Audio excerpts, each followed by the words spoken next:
evening. It is, well, it's 4 o'clock in the afternoon. Anyway, good evening, wherever you are. Today, we're going to put in the tank farm that fuels the generators that drives the large shovel. It's another cold day here in Northern Ontario. We got a little dump of snow. And tomorrow, that big freedom train of truckers will drive past McCarroll, and we may be out there to watch it. I don't know yet. Yeah. Anyway, that's an aside. It's not that important to me. Anyway, here we go. So last week, I put the generator in, and come on, there we go, and got the sound working.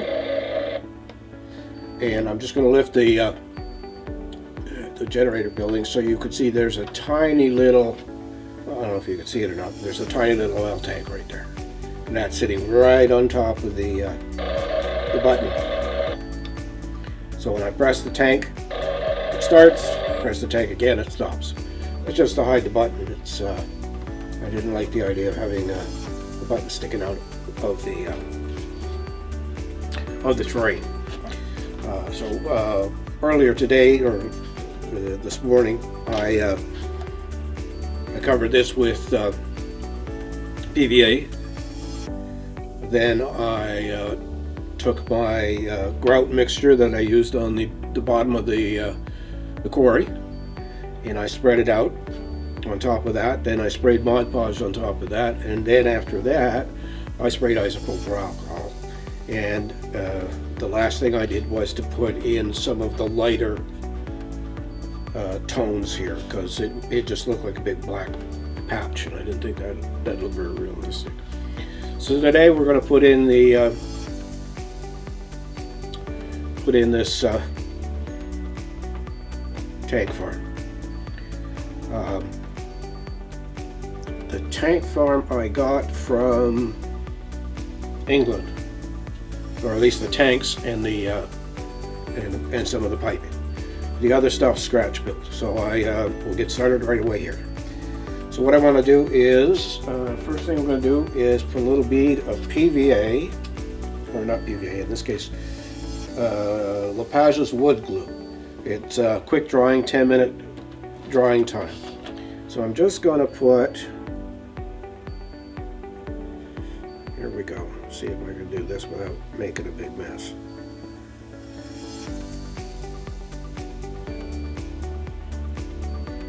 I want a very thin bead, and I don't want too much of this squishing out.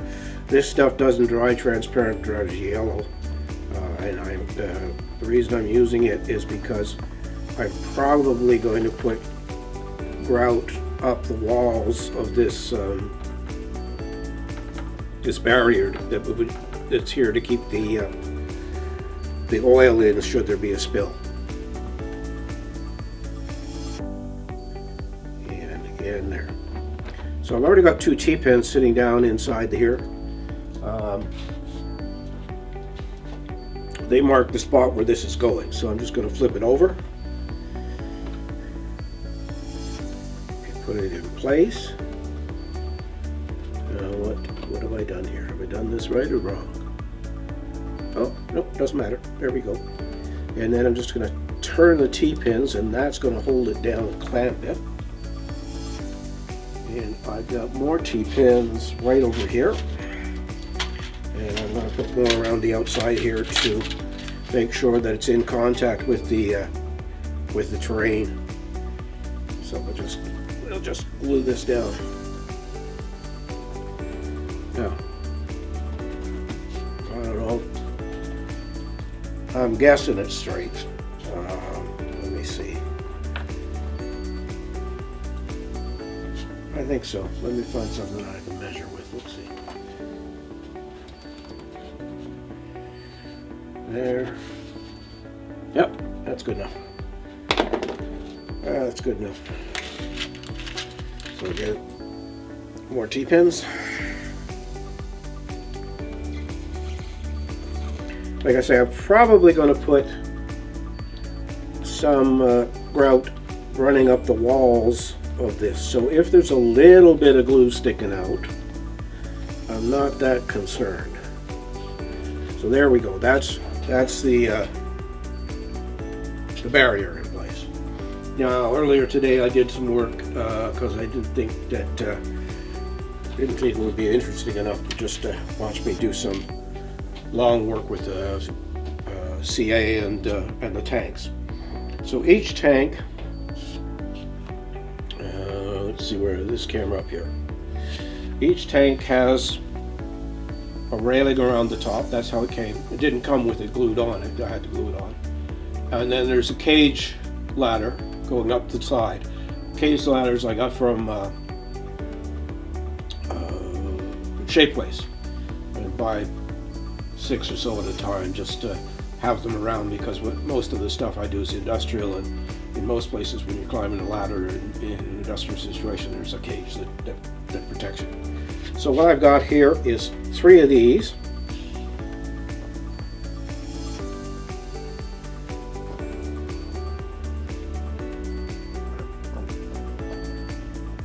And then I have 3 pipe systems. So that's how they came, and they're made so that each one is slightly shorter than the other. So what I'm going to do is, again with the wood glue, I'm going to put a dab of wood glue on the bottom here.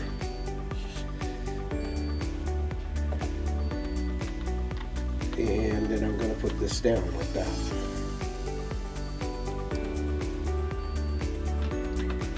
And then the next one. Now these tanks and these pipes aren't weathered yet. I wanted to get them in situ to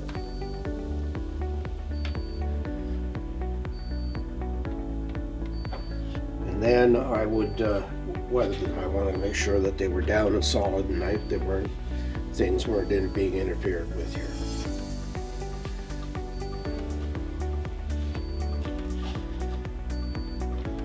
Oh, and I've ruined that pin.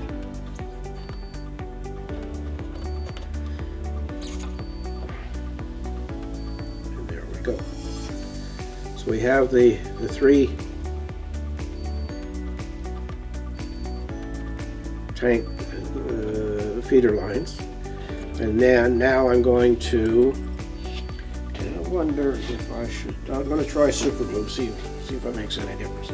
The surface is pretty rough. Usually super glue likes to have a nice smooth surface to glue to, but we'll see what happens. The one thing I've got to be really careful with here is that the ladder and that railing, they're very fragile. In fact, I'm probably not going to come close to this area again until maybe the whole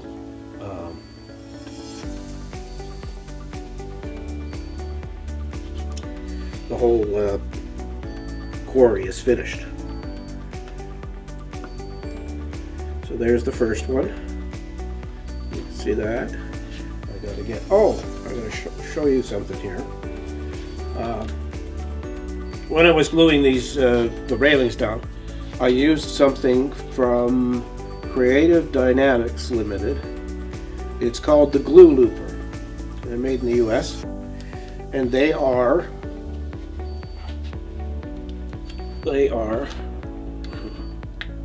see that?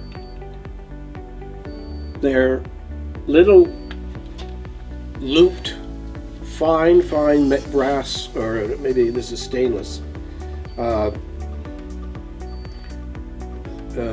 glue applicators that fit into a X-Acto knife handle, the silver X-Acto knife handles, and it allows you to put down the smallest of dots glue, and that's how I did the railings and the ladders on these tanks. So next, we'll do the next one here. this isn't going to be a long video. At least I don't think so, unless I start to yap on about things.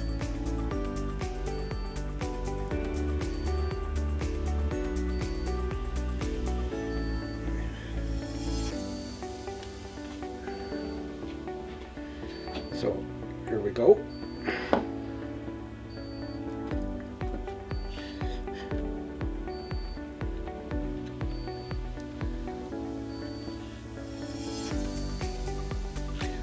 And now the last one.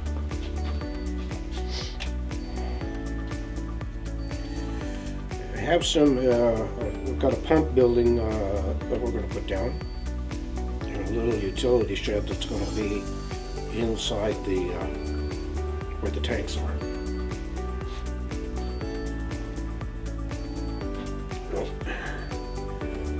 Here we go.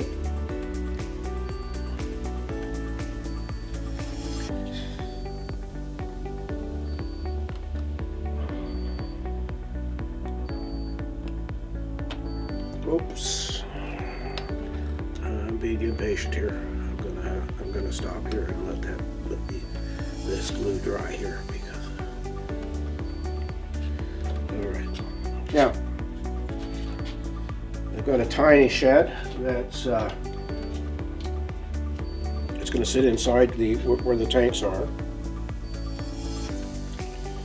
Imagine it might hold tools, fire extinguishers, etc. It's going to go right there.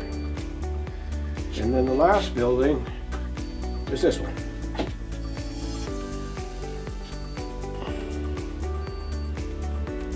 Now this is from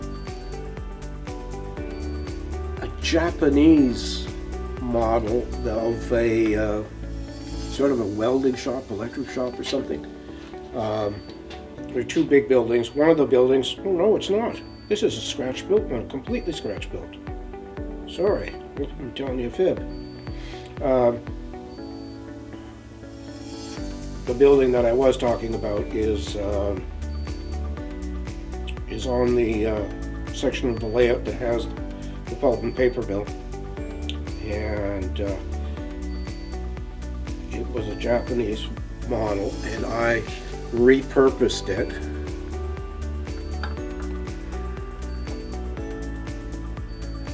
to be the generator building for the paper mill. The paper mill in Espanola is has its own power generation system setup. There's a dam, and they divert the water into what looks like one big generator. It might be two. I've never been in it. You know, they don't let you wander around the places like that. But it provides the power for the plant, and I believe some of the power is fed off to Hydro One and the other companies that provide power elsewhere. I'm not sure. I haven't lived around here long enough to know all the history of everything that's going on. So, next, these are 3D printed walkovers for walking over the top of the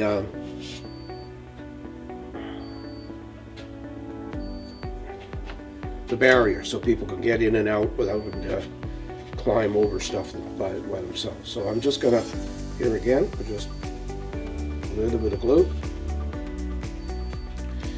and there she goes.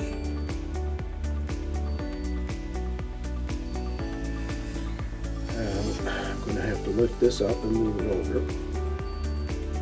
There we go. Originally, the area inside the where the tanks are, inside the barriers, was much larger. In fact, if you look at last week's video, you'll see how big it was. But I decided that it didn't really need to be that big. that now I'm not gonna put it.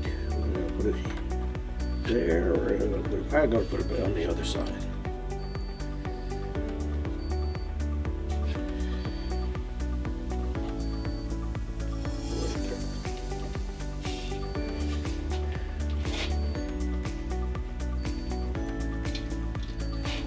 So there it is.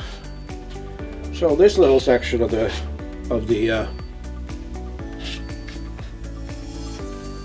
this little section is finished, except for weathering. I want to let everything set up and dry so that it's all stuck down.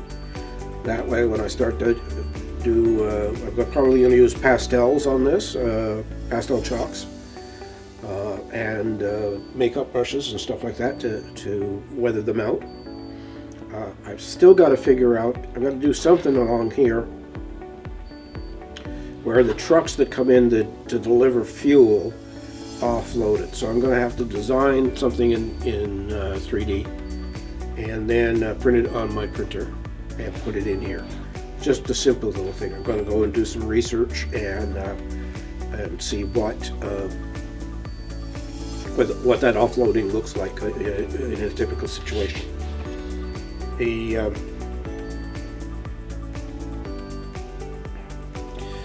Most of my modeling, what I end up doing is to do a lot of research and print a lot of photographs. I've got lots of photographs of these large dump trucks that are going to be just to make sure that the painting and the weathering looks reasonably accurate. It's one of those things. I have not done it before, and as with all of this, is all an experiment, and we're going to see what we can make out of stuff. Next week we are going to be at the workbench, and I'm going to try 4 or 5 different methods of creating roads. I've got 2 kinds of special paint for asphalt. I've got a paper cardstock road. I've got the cork that I use on my layout. We're going to try to create what Scenic sells you, which is a foam tape that you put down, and then you put plaster in between the foam tape to smooth out and make the road. The problem with that is that you can't get foam insulation tape in N scale. So it has, the road sticks up a good deal, like 4 or 5 feet in scale. And I'm also going to do the same thing, but with popsicle sticks, which are about 1 foot in scale, or 2 feet in scale, off the surface. So that's what we're going to do next week. And then after that, we are going to go gung-ho on this thing, and I'm going to work from the floor up. I'm going to do the skeletal, I'm going to do the cement painting, I'm going to drop in the crusher. We're going to just one step at a time. We're going to do the whole thing. I'd like to get this done in maybe another month and a half. But there are always things that get in the way. So that's the reality of life around here. Anyway, so thank you for watching. I see I have a few more subscribers than I had before, which is a fun thing for me. Like I say, I'm not doing this to be rich. I'm just doing this to. So many people think you can make money on YouTube. I have no idea how to do that. It's just not going to happen. So anyway, thanks for watching. Like, comment, and subscribe. And we'll see you next week with the demo on roads. I'll show you some tricks I've developed, some tools I've made, and we'll see where we go from there. Anyway, thanks for watching, and that's all for now.